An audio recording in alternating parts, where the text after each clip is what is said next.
हरे कृष्ण।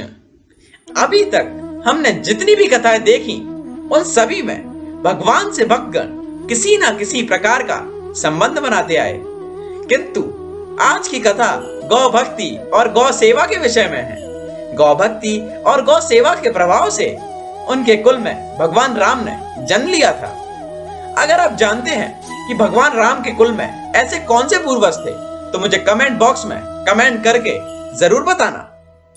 और आपको हमारी वीडियोस देखना अच्छा लगता है और आपने अभी तक हमारे चैनल को सब्सक्राइब नहीं किया है तो जाके सब्सक्राइब करिए, क्योंकि हम 500 सब्सक्राइबर्स के बहुत ज्यादा पास हैं। आप इस वीडियो को अंत तक देखना, जिससे आप गौ माता की विषय सेवा भक्ति के प्रभाव से भले भांति परिचित हो जाएंगे। आपको पता नहीं है आपका एक सब्सक्राइब मुझे कितना मोटिवेशन प्रदान करता है। तो चलते हैं अपनी कथा की ओर। तो चलिए हम अपनी कथा को शुरू करते हैं। शास्त्रों में राजा को भगवान की विभूति माना गया है। साधारण व्यक्ति से श्रेष्ठ राजा को माना जाता है। राजाओं में भी श्रेष्ठ सप्तद्वीपवती पृथ्वी के चक्रवर्ती सम्राट को और अधिक श्रेष्ठ माना गया है। ऐसे ही पृथ्वी के एक छत्र सम्राट सूर्यवंशी राजर्षि दिलीप एक महान गौ भक्त हुए हैं। महाराज दिलीप और देवराज इंद्र में मित्रता थी। देवराज के बुलाने पर दिलीप एक बार स्वर्ग गए। देव असुर संग्राम में देवराज ने महाराज दिलीप से सहायता मांगी। राजा दिलीप ने सहायता करने के लिए हाँ कर दी और देव असुर युद्ध हुआ। युद्ध समाप्त होने पर स्वर्ग से लौटते समय मार्ग में कामधेनु मिली, किंतु दिलीप ने पृथ्वी पर आने की आतुरता के कारण उसे देखा नहीं। कामधेनु को उन्होंने प्रणाम नहीं किया, ना ही प्रदक्षिणा की। इस अपमान से रुष्ट होकर कामधेनु ने श्राप दिया, मेरी संतान नंदिनी गाय यदि कृपा ना करे तो यह पुत्रहीन ही रहेगा। महाराज दिलीप को श्राप का कुछ पता नहीं था, किंतु उनके कोई पुत्र ना होने से वे स्वयं महारानी तथा प्रजा के लोग भी चिंतित एवं दुखी रहते थे। पुत्र प्राप्ति की इच्छा से महाराज दिलीप रानी के साथ कुलगुरु महर्षि वशिष्ठ के आश्रम पर पहुंचे। महर्षि सब कुछ समझ गए। महर्षि ने कहा, ये गौ माता के अपमान का फल है। सुरभि गौ की पुत्री नंदिनी गाय हमारे आश्रम पर विराजती है। महर्षि ने आदेश दिया, कुछ काल आश्रम में रहो और मेरी कामधेनु नंदिनी की सेवा करो। महाराज ने गुरु की आज्ञा स्वीकार कर ली। महारानी सुदक्षिणा प्रातः काल उस गौ माता की भली भांति पूजा करती थी। आरती उतारकर नंदिनी को पति के संरक्षण में वन में चरने के लिए विदा करती। सम्राट दिन भर छाया की भांति उसका अनुगमन करते। उसके ठहरने पर ठहरते, चलने पर चलते, बैठने पर बैठते और जल पीने पर जल पीते। संध्या काल में जब सम्राट के आगे आगे संगा प्रसूता बाल वत्सा छोटे दुधमुंह बछड़े वाली नंदिनी आश्रम को लौटती तो महारानी देवी सुदक्षिणा हाथ में अक्षत पात्र लेकर उसकी प्रदक्षिणा करके उसे प्रणाम करती और अक्षता से पुत्र प्राप्ति रूप अभीष्ट सिद्ध देने वाली उस नंदिनी का विधिवत पूजन करती। अपने बछड़े को यथेच्छ पेयपान दूध पान कराने के बाद दोहली जाने पर नंदिनी की रात्रि में दंपत्ति पुनः परिचार्य करते अपने हाथों से कोमल हरित शष्प कवल खिलाकर उसकी परितृप्ति करते और उसके विश्राम करने पर शयन करते। इस तरह उसकी परिचार्य करते 21 दिन बीत गए। एक दिन वन में नंदिनी का अनुराग करते महाराज दिलीप की दृष्टि क्षण भर अरण्य वन की प्राकृतिक सुंदरता में अटक गई कि तभी उन्हें नंदिनी का आर्तनाद सुनाई दिया। वह एक भयानक सिंह के पंजों में फंसी छटपटा रही थी। उन्होंने आक्रामक सिंह को मारने के लिए अपने तरकस से तीर निकालना चाहा, किंतु उनका हाथ जड़वत निश्चेष्ट होकर वहीं अटक गया। वे चित्रलेखा से खड़े रह गए और भीतर ही भीतर छटपटाने लगे। तभी मनुष्य की वाणी में सिंह बोला, तुम्हारे शस्त्र संधान का श्रम उसी तरह व्यर्थ है जैसे वृक्षों को उखाड़ देने वाला प्रभंजन पर्वत से टकराकर व्यर्थ हो जाता है। मैं भगवान शिव के गण निकुंभ का मित्र कुंभोदर हूं। भगवान शिव ने सिंह वृत्ति देकर मुझे हाथी आदि से इस वन के देवदारुओं की रक्षा करने भेजा है। इस समय जो भी जीव सर्वप्रथम मेरी दृष्टि पथ में आता है वह मेरा भक्षण बन जाता है।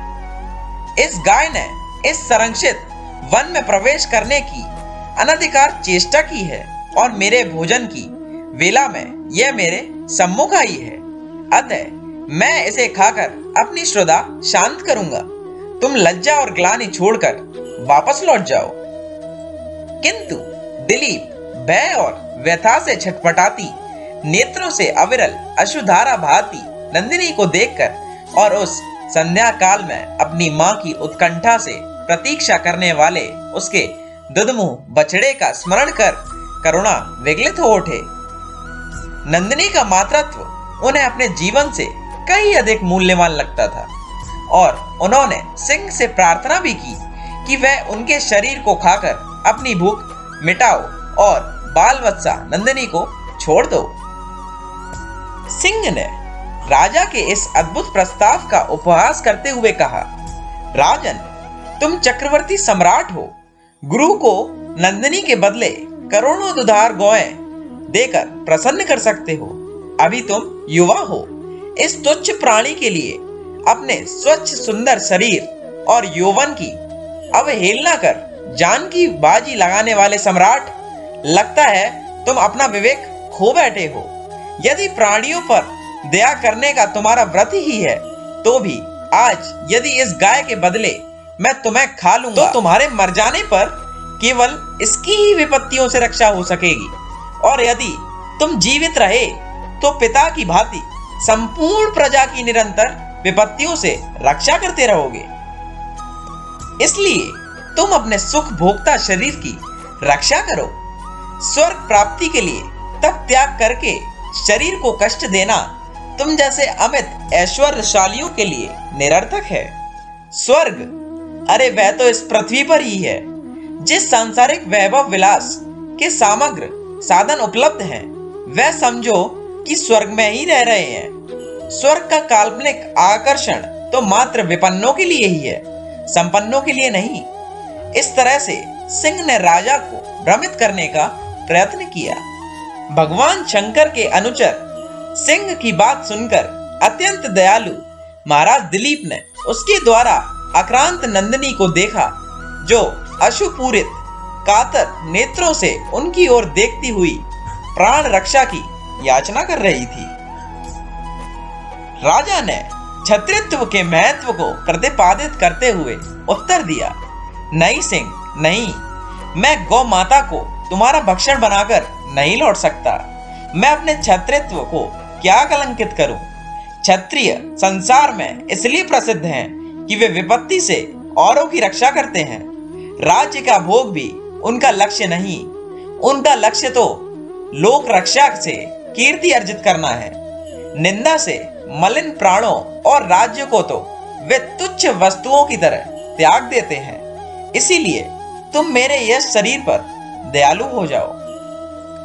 मेरे भौतिक शरीर को खाकर उसकी रक्षा करो, क्योंकि यह शरीर तो नश्वर है, मरण धर्मा है। इसीलिए इस पर हम जैसे विचारशील पुरुषों की ममता नहीं होती। हम तो यह शरीर के पोषक हैं। यह मांस का शरीर ना भी रहे, परंतु गौ रक्षा से मेरा यह शरीर सुरक्षित रहेगा। संसार यही कहेगा कि गौ माता की रक्षा के लिए एक सूर्य वंश के राजा ने प्राण की आहुति दे दी। एक चक्रवर्ती सम्राट के प्राणों से भी अधिक मूल्यवान एक गाय है। सिंह ने कहा, अगर आप अपना शरीर मेरा आहार बनाना ही चाहते हैं तो ठीक है। सिंह के स्वीकृति देने पर राजर्षि दिलीप ने शस्त्रों को फेंक दिया और उसके आगे अपना शरीर मांस पिंड की तरह खाने के लिए डाल दिया। और वे जाकर सिर झुकाए आक्रमण की प्रतीक्षा करने लगे। तभी आकाश से विद्याधन उन पर पुष्प वृष्टि करने लगे। नंदिनी ने कहा, हे पुत्र उठो। यह मधुर दिव्य वाणी सुनकर राजा को महान आश्चर्य हुआ और उन्होंने वात्सल्यमयी जननी की तरह अपने स्तनों से दूध बहाती हुई नंदिनी गौ को देखा, किंतु सिंह दिखलाई नहीं दिया। आश्चर्यचकित दिलीप से नंदिनी ने कहा, हे सत्पुरुष, तुम्हारी परीक्षा लेने के लिए मैंने ही माया सिंह की सृष्टि की थी। महर्षि वशिष्ठ के प्रभाव से यमराज भी मुझ पर प्रहार नहीं कर सकता, तो अन्य सिंह आदि की क्या शक्ति है। मैं तुम्हारी गुरु भक्ति से और मेरे प्रति प्रदर्शित दया भाव से अत्यंत प्रसन्न हूँ। वर मांगो। तुम मुझे दूध देने वाली मामूली गाय मत समझो, अपितु संपूर्ण कामनाएं पूरी करने वाली कामधेनु जानो। राजा ने दोनों हाथ जोड़कर वंश चलाने वाले अनंत कीर्ति पुत्र की याचना की। नंदिनी ने तथास्तु कहा। उन्होंने कहा, राजन, मैं आपकी गौ भक्ति से अत्यधिक प्रसन्न हूँ।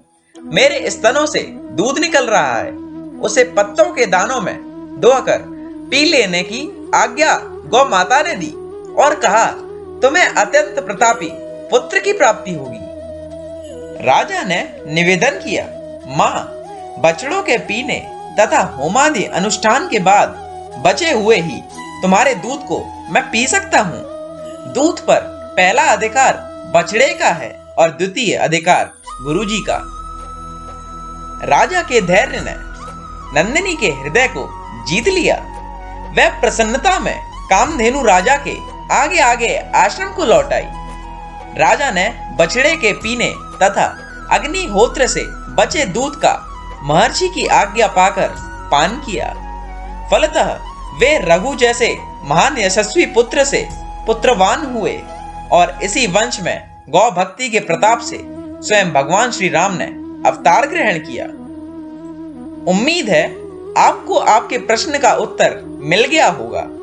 अगर आप इस वीडियो से पहले जानते थे कि ऐसे भक्त कौन हुए हैं, तो मुझे कमेंट बॉक्स में कमेंट करके जरूर बताइए।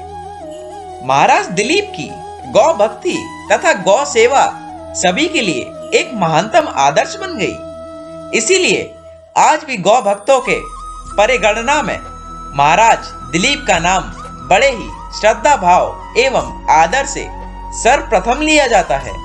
इस चरित्र से यह बात सिद्ध हो गई कि सप्तद्वीपवती पृथ्वी के चक्रवर्ती सम्राट से अधिक श्रेष्ठ एक गौ माता है। सर्वदेवमयी गौ माता की जय। अगर आपको हमारी वीडियोस अच्छी लगती हैं तो हमारे चैनल को जाके सब्सक्राइब करिए, और अगर आपको यह वीडियो अच्छी लगी तो जाके हमारी वीडियो पे लाइक करिए और सब्सक्राइब करना कभी मत भूलिए, क्योंकि हम 500 सब्सक्राइबर्स के बहुत ज्यादा पास हैं। तो जाके सब्सक्राइब करिए। तब तक के लिए हरे कृष्ण।